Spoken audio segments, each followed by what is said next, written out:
Olá, sejam bem-vindos ao minicurso História Oral, Pesquisa, Ensino e Diálogos Interdisciplinares. Eu sou o professor Evanes Brasil Júnior e é um prazer estar com vocês, podendo compartilhar desse momento, desse minicurso aqui no nosso canal.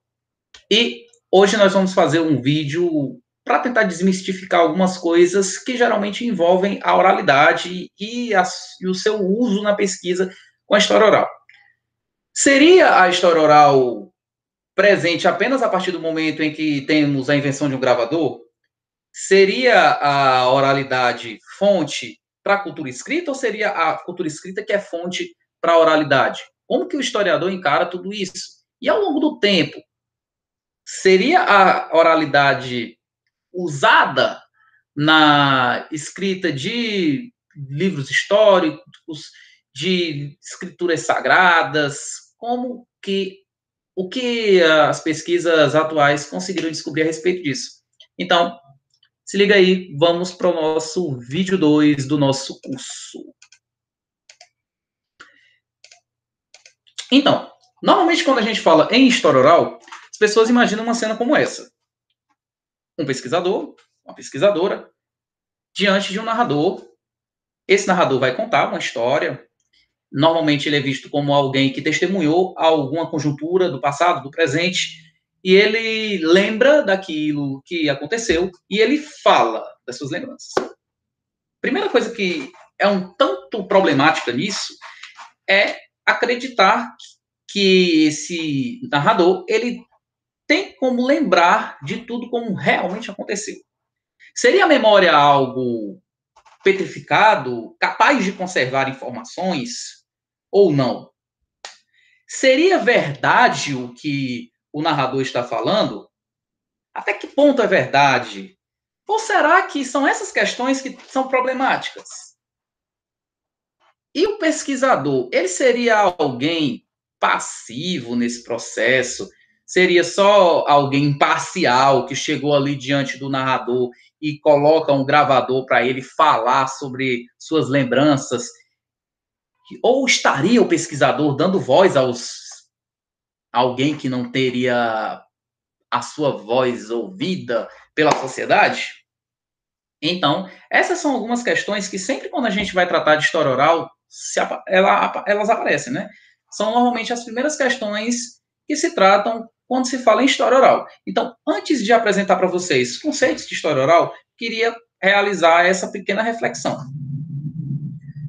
Quando a gente fala em oralidade, em história oral, precisaria necessariamente, quando a gente fala em uso de fontes orais, na construção do conhecimento, precisaria necessariamente de um gravador?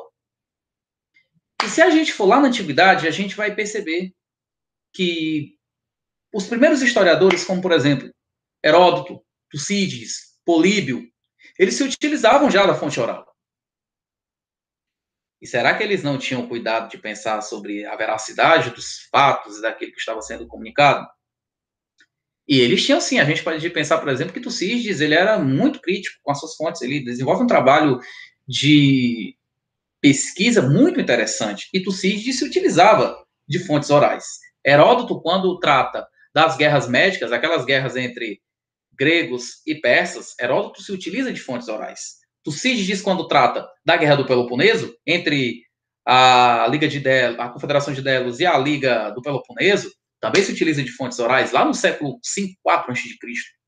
Políbio, no século II a.C., quando ele vai tratar do expansionismo romano, daquelas guerras de conquistas, ele também se utiliza das fontes orais. Então, a oralidade, ela alimentou a cultura escrita por muito tempo, independentemente do uso ou não do gravador. A gente não pode achar que tudo vai surgir quando a gente tem a possibilidade de gravar.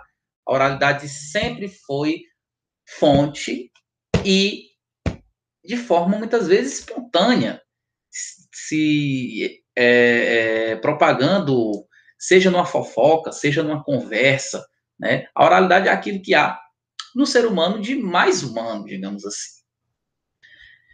A gente também pode considerar que a oralidade alimentou as escrituras sagradas do judaísmo e do cristianismo. Quando a gente abre a Bíblia Sagrada e encontra uma série de histórias que tem toda uma questão simbólica, que muitas vezes as pessoas desconhecem, porque essas histórias foram fruto de uma longa tradição oral. Então, antes de ser colocado por escrito, uma série de histórias que são presentes na Bíblia Sagrada foram tradição oral. E é por isso que a gente encontra causas, fenômenos fantásticos, questões simbólicas em torno de histórias no Gênesis, no Êxodo, no Deuteronômio, nos Juízes, quando a gente tem, por exemplo, Sansão, personagem como Gideão, Jefté, tudo aquilo foi longo de uma longa tradição oral. Muitas vezes, essa tradição oral foi de séculos, até vir a ser colocada por escrito. E ela era passada de pai para filho, de geração em geração. Dei um exemplo das escrituras judaicas, mas a gente também vê isso nas escrituras cristãs.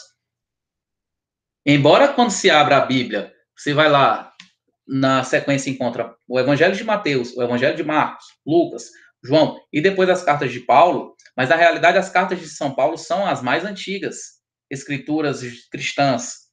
Se eu não estiver enganado, é a carta de 1 aos Tessalonicenses, que é a escritura mais antiga que tem no Novo Testamento.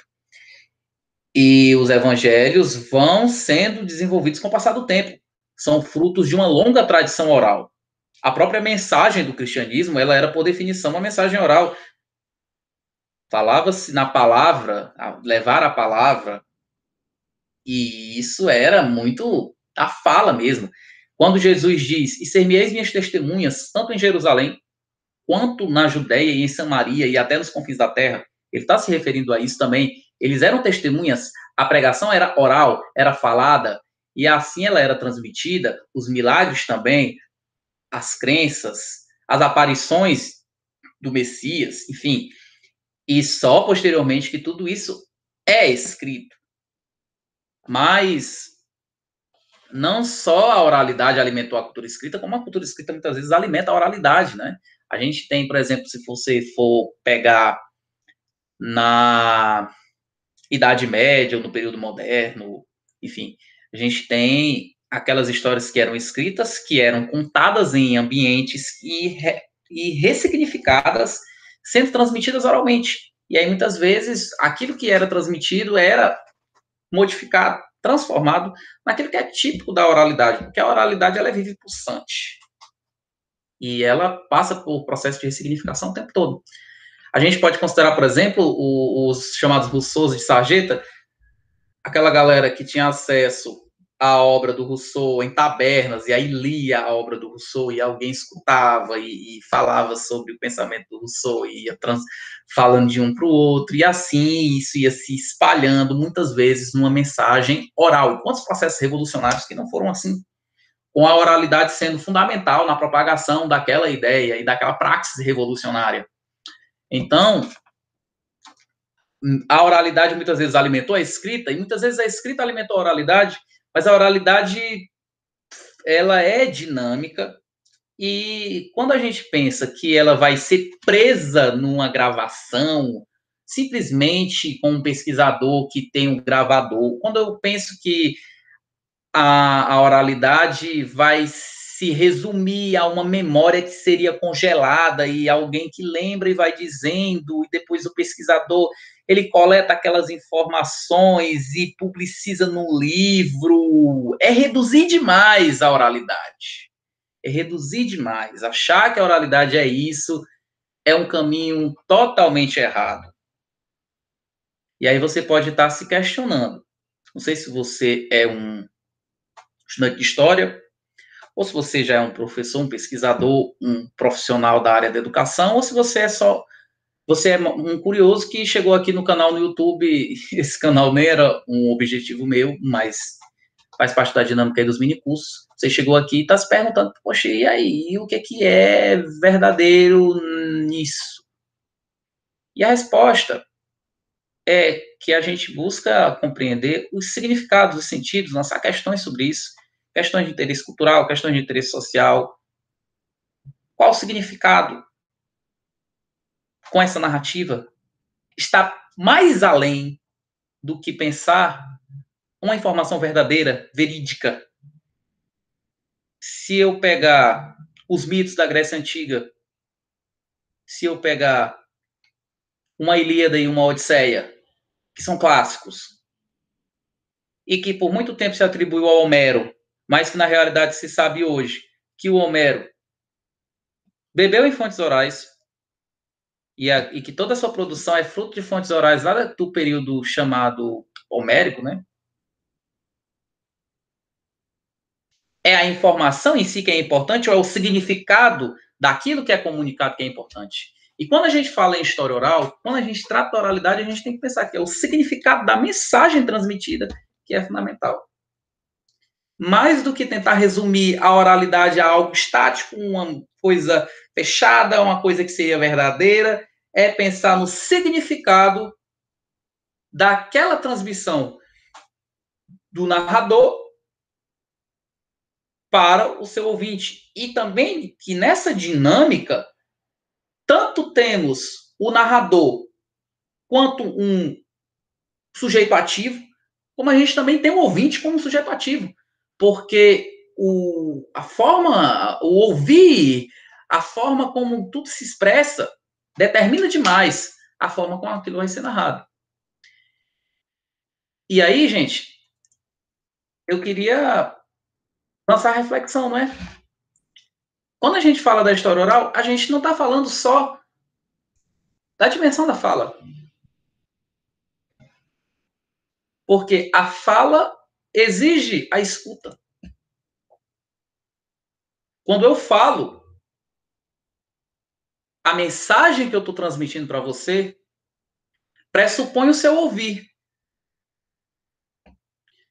Nesse sentido, o sujeito que ouve, ele também é ativo. O sujeito que ouve, ele não é alguém passivo que vai só estar armazenando informações de alguém que fala. Mas a fala, ela responde ao ouvir. O ouvir também é fundamental quando se trata da oralidade. Não só o falar e o ouvir, porque muitas vezes a gente pensa que tratar de oralidade se resume a isso, mas o olhar também é fundamental. Quando se trata da oralidade, quando se trata em você estar ali com o outro, conversando, seja uma fofoca, seja lá o que for, o olhar ele também comunica muito. Eu acho bem interessante essa imagem, ó, como que esse senhor ele está diante da pesquisadora, né? O olhar dele também comunica. E não só o olhar do narrador, mas o olhar daquele que está dentro da comunicação, dentro da narrativa, né? O pesquisador, a forma como como o pesquisador olha. Às vezes a gente acha que numa pesquisa em história oral é só o pesquisador que está analisando o entrevistado. E na realidade não é assim. O narrador também está analisando o pesquisador. Ele observa como que você está olhando. E os olhares, eles são fundamentais também. Em uma na oralidade, né? É diferente, por exemplo, se você está na narrativa olhando nos olhos da pessoa, se você está conversando com a pessoa no celular e não está vendo a pessoa. Então, a dimensão do olhar, ela também é presente na oralidade. Muitas vezes ela é determinante e ela precisa ser considerada. Uma das dicas que eu dou para qualquer pessoa que vai fazer a pesquisa em história oral, observa o olhar também. Não fica só preso à dimensão da fala e à dimensão do ouvir, mas também à dimensão do olhar. E não só a dimensão do olhar, mas a própria performance, a forma como a pessoa se comunica. Vocês percebem que eu me comunico muito utilizando as mãos. E cada pessoa tem uma forma. Muitas vezes isso é subjetivo. E quando se realiza uma pesquisa em história oral, naquele seu contato único com o narrador, você precisa estar atento a isso, conhecer as subjetividades dele, a forma como ele se comunica, a forma como ele toca. Até o toque, ele muitas vezes diz mais do que 1000 palavras. No momento que você tá ali lançando uma questão e o seu narrador tá ali com você e ele pega em você, muitas vezes esse toque, ele pode também ser fundamental. E aí você pode me perguntar, Evanes, e como é que vai ser tudo isso registrado no gravador? Não vai. O gravador ele não tem como registrar tudo isso. E aí onde tem um grande desafio, no vídeo mais à frente eu vou tratar sobre os cuidados metodológicos de se tratar com a história oral e falar um pouco de como é que a gente pode também considerar questões como o olhar, como a performance do narrador, como algumas coisas que ele titubeia ao falar, né? E outra coisa, gente, que eu queria lançar é que quando a gente fala na oralidade, a história oral ela também é permeada pelo imaginar. Imaginar. Quando eu estou numa relação dialógica, como diria o professor Alessandro Portelli, eu estou imaginando o outro. E eu também estou imaginando aquilo que eu estou narrando. O narrador faz o mesmo, ele tanto imagina esse pesquisador, ele fica imaginando quem é esse pesquisador, o que ele vai fazer aqui. Ele também tem uma imagem sobre você, sobre a forma como você o abordou para realizar aquela entrevista, sobre essa forma, a partir do que ele sabe sobre você, e ele também está imaginando aquilo que ele está narrando. E é por isso que a memória não pode ser pensada apenas como algo fechado, congelado na mente de uma pessoa, mas ela é um processo em construção.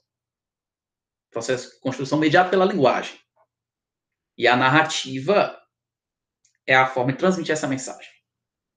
E nessa transição dessa mensagem é fundamental ter o narrador, tem o ouvinte, que não é passivo, mas que é ativo na construção dessa narrativa. Narrativa é essa que é permeada por olhares, por gestos, por entonações de voz, por toques e por imaginação. É isso, gente. Espero que vocês tenham gostado do nosso vídeo sobre a história oral hoje. No nosso próximo vídeo, nós vamos começar a pensar algumas questões teóricas, como o conceito de história oral. Obrigado por ter chegado até aqui. Até o próximo vídeo.